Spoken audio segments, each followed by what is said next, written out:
My name is William Owens. I am a piano pedagogy student here at UAH. Thank you all for coming out tonight. So tonight we're going to be talking about the piano repertoire that I use in pedagogy, which is my teaching. We're also going to talk about my teaching style. So first off, what is pedagogy? That's a big fancy word that you don't hear very often. Pedagogy is the profession of teaching. It's most often associated with music. You'll rarely hear it used of anything else. And as far as college degrees go, pedagogy is actually quite new. It's only a few decades old, and if you think about how long music has been around, that's not very old at all. It's the degree program I chose to pursue because I actually wanted to teach from the beginning. Most people go into this field wanting to be performers. I decided that teaching sounded like a more relaxed and rooted lifestyle, so I decided that that's what I wanted to do. And I'm glad I've made that decision. I really do love teaching.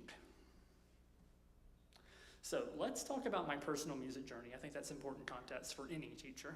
And mine is rather unusual. I haven't been playing piano since age 5 all the way through to college like most people who end up in the music field do.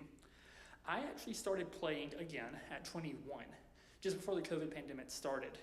Had a bit of a spark of inspiration and decided I wanted to pick the piano up again. It was going to be a hobby. I was going to go to flight school. I'd already signed up for one, but then I saw the fees. And my first music teacher, a young man by the name of Matthew, who was about my age, was kind of surprised at how quickly I was progressing through the repertoire that I was given, and he happened to know a college professor at a local community college. I ended up going to that community college. I began music school less than a year after starting my musical journey, and after 2 years, sure enough, I walked out with an Associates of Science in Music from Sneed State Community College, which is in Boaz, about an hour and 20 minutes south from here. I then immediately transferred to UAH in fall of 2022, and in this May, I'll be graduating with a Bachelor of the Arts in Piano Pedagogy this May. So, that means I've spent most of my musical time in college. As a result, my teaching style has been heavily influenced by the lessons I've taken in college. That is to say, very classically inspired. I allow my students to pick their own repertoire. I believe that giving them this ability is important. It lets them pick the things that they want to play, and that keeps them motivated. I have a very heavy focus on technique. I believe that if you have good technical ability, you can solve any other problem that the piano might present to you. My approach is very detailed. I like to break the music down into small sections and have my students look at the smaller finite details rather than overwhelming them with a million bits of information at once.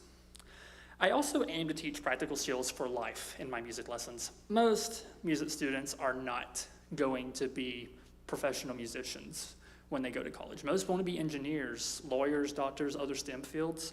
So I want to teach them skills in the music lessons that they can apply to all walks of life. So I tend to teach through more of a questioning method. I don't just give them the answers outright. I kind of let them find that information on their own. I have expectations of consistent practice and effort. I feel sometimes we've gotten a little too soft on this one. I can tell if you haven't practiced, and I won't be harsh, I promise, but I will ask why. If it's a good reason, I'll let it go. If it's not, I won't. So, let's move on. That gets us to our first repertoire piece for this evening. The first piece I selected for tonight was Sonatina in C major, opus 36, number 1 by Muzio Clementi. This particular opus set is actually used quite a lot for teaching, especially this first piece. Clementi was an Italian composer, and today he is known for these pieces. They were actually intended for teaching even back in his time. This particular set was actually meant to help students get ready for Beethoven sonatas. It has a lot of the same technical challenges, but is nowhere near as long, daunting, or overwhelming. This is also an introduction for me to multi-movement works. Multi-movement works take up a very large part of our repertoire, and it's important to understand how to actually play them and perform them. There's a kind of a standard that we all are expected to follow. This is great for early intermediate students who have just got out of their first method books because it introduces one-octave scales, broken third patterns, broken arpeggios, varied articulations, and requires a decent level of control. At this point, students have just started to learn their scales, which are just little walking passages up and down the keyboard. One octave is not too daunting, but is still great preparatory training. Broken thirds are just little skips on the keyboard, but are very technically enabling, and they build great strength, so it's important to learn them. Broken arpeggios are essentially the same thing, just straight up without any alternation. Articulation is important. It's what gives our music its character. And this particular set features two things: very smooth song-like legato, and then very sharp, short staccato. And there's a lot of variation between the two, so you have to pay close attention as you're playing through the piece. And as I mentioned, for all of those factors, it requires a decent level of technical control. So students will learn to kind of pay attention to what they're actually doing at the keyboard rather than mindlessly pressing notes. It's a great trainer for attention to detail. But without further ado, let's hear the Sonatina. Opus 36, number 1, in C major by Clementi.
let's move on. So, how do I go about teaching students to learn a new piece of music?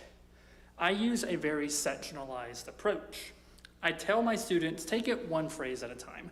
Think of a phrase as a musical sentence, and think of a piece of music like a paragraph.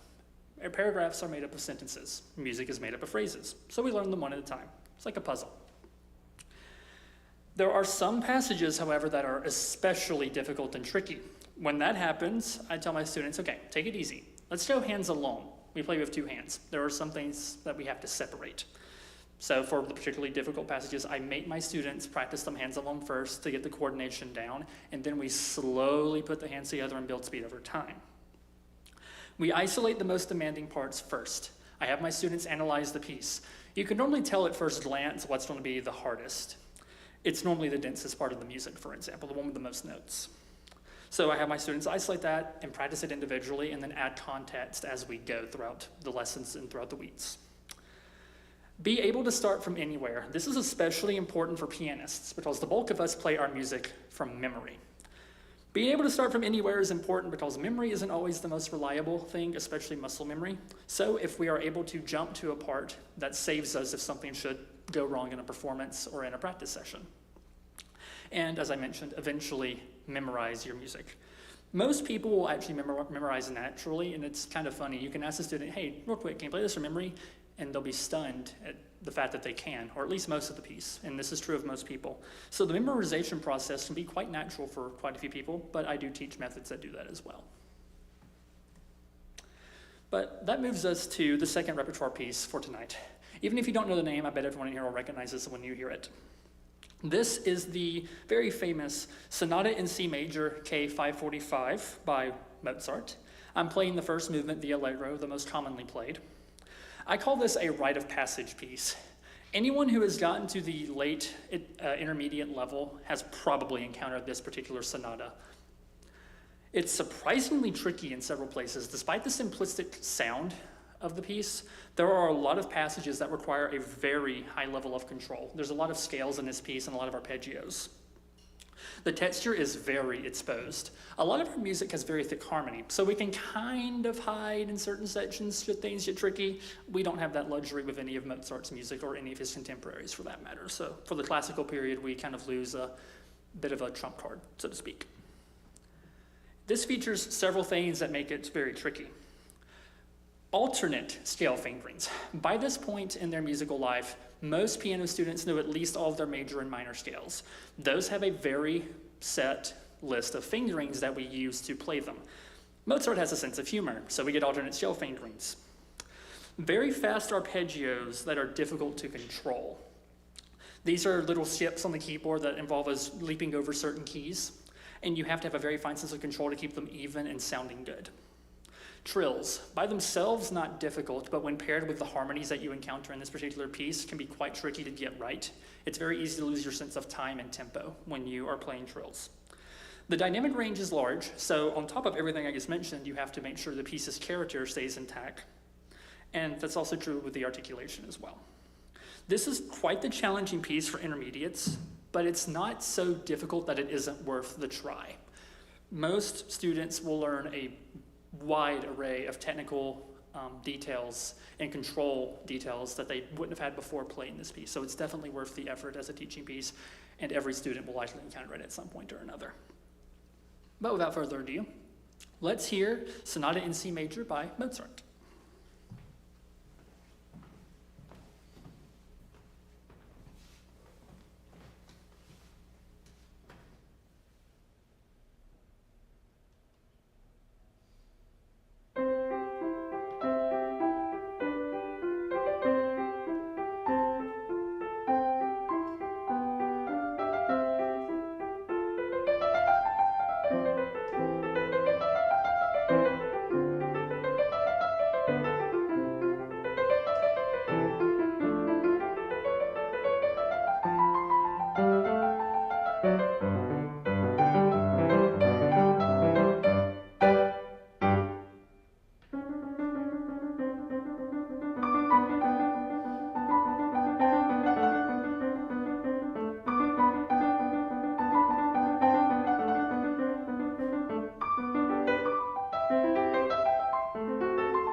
right.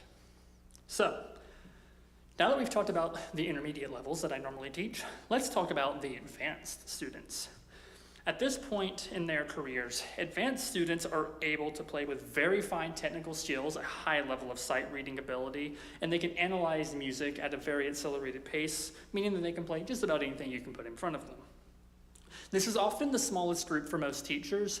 Normally, students require several years to reach this level, so most fall off eventually. They have other interests nowadays, sports being the biggest thing, and that's fine, right? Only the most passionate normally make it to this level, but they are an absolute pleasure to teach.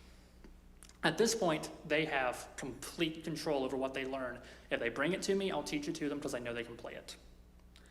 They often have a very strong desire to enter competitions and festivals. In fact, I just entered a bunch of students into the local junior festival here about a month ago, and my students received several superior ratings, so I was very proud of them for that. And competitions are upcoming. They are trained in multiple technical concepts, normally having gone through several technique books along with all of their scales and arpeggios. And they have a very large catalog of music theory knowledge. In some cases, it can actually rival that of first-year college students, depending on the individual teacher. I aim for my students to hit that goal. So what kind of music do these students actually play? They play the masterworks of our instrument. For instance, Frédéric Chopin wrote 2 sets of etudes, Opus 10 and Opus 25, both wonderful pieces of music, both also very difficult. I have some students that have played from both of those sets. Liszt's Transcendental Etudes, S136 to be specific. It earns the name Transcendental, let's just say that. I haven't taught that one yet, but I have a student who's interested in that particular set of etudes, so it's likely to happen soon. Debussy's 24 Preludes are one of the highest masterworks that our instrument has ever seen. It's 2 books, 12 apiece, both outstanding collections of music, and is normally played as one big group. I have a student that actually took this to a competition in North Carolina last year and placed with it. Beethoven's sonatas, Opus 31 specifically, has a set of 3 sonatas that are really popular with students, also only for advanced players. All 4 of these sets feature extremely technical passages. You can spend days learning just a few measures of whatever piece you pick out of this group. 5-note, sometimes 6-note block chords, which are the notes we hold for a long time, makes the scores very dense and can be very intimidating to look at it just at a glance. So you have to be a very good reader to play these pieces of music. Rapid scale passages that require a considerable amount of control. That's especially true of the Chopin etudes and the Liszt etudes. He also uses octave scales. So, passages that use the entire keyboard, we use the entire instrument for these words. So you have to have a very good sense of direction and spatial awareness. At this point, your repertoire normally requires around 3 months at minimum to learn. There's a common misconception that the better you get, the faster you learn music. That's not entirely true. Actually, you'll find that the farther along you go, the longer it takes to learn your pieces because they're just that much more difficult. So by this point, students have learned a great deal of patience and have probably been quite humbled by a few pieces. And we normally take around 3 months to learn a long piece, especially a difficult one.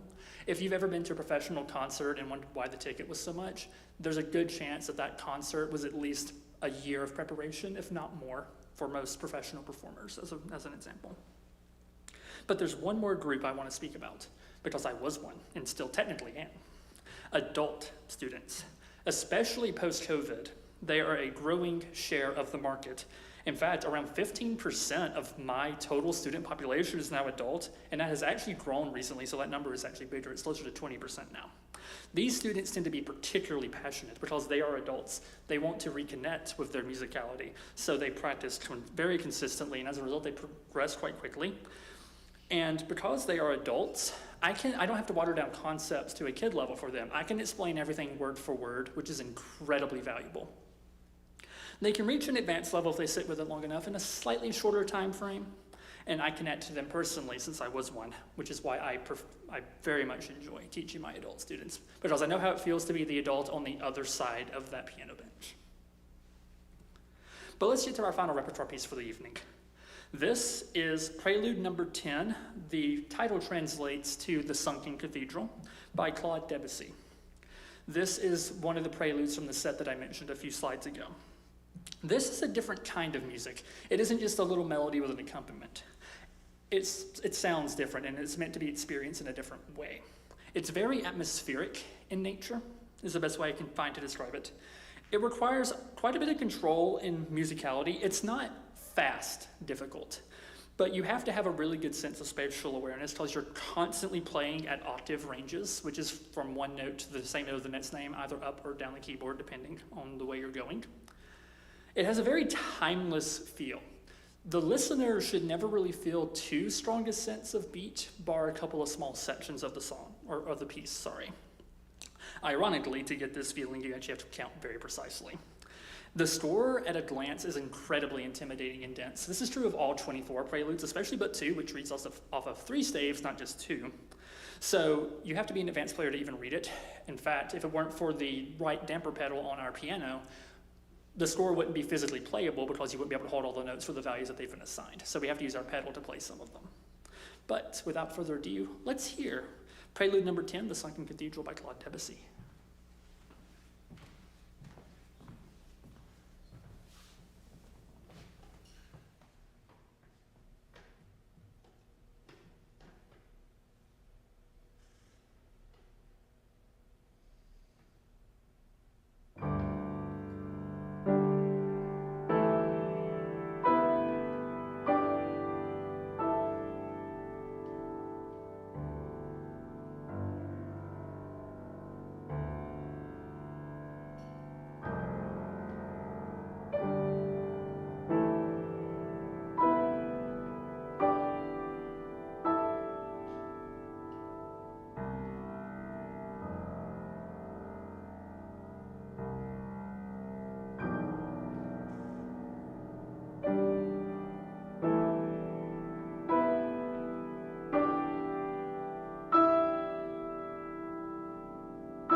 Thank you all so very much. So that moves me to the future. So there are a lot of options in the music world as it would turn out. I absolutely am going to be doing an eventual master's. I want to focus on collaborative piano. I love solo playing. I love collaborative playing just that little bit more. So my master's will likely be specializing in collaborative piano. I eventually plan on pursuing a doctorate. I'm not sure on the specialization yet, but it's a definite goal. In fact, that was my original goal when I started community college back in 2020. So I'm definitely going for that doctorate. It's still part of my plan. Definitely more teaching. Like I mentioned several times, I love it. I'm never giving it up. It's going to be the core part of my career. I want to eventually direct my own music studio, hopefully with some teachers under my tutelage and plenty of students to go around. Academia is a high possibility as well. Turns out I love the college environment, and I would love to be a professor one day along with directing the studio. There are so many more options out there that I haven't mentioned. If I mentioned them all, we'd all be here till midnight. Now, it's time for some thank yous, and boy, are there a lot of them. First and foremost, my mother. She practically raised me by herself, and has taught me so many things about just living life well. She is incredibly hardworking. Most of my work ethic came from her. Most of my financial responsibility came from her. Pretty much every positive aspect I can think of about myself, in part or in all, came from my mother. I'd also like to thank my late grandmother. Sadly, we lost her early in January, but she was an incredible influence on me and everyone around me.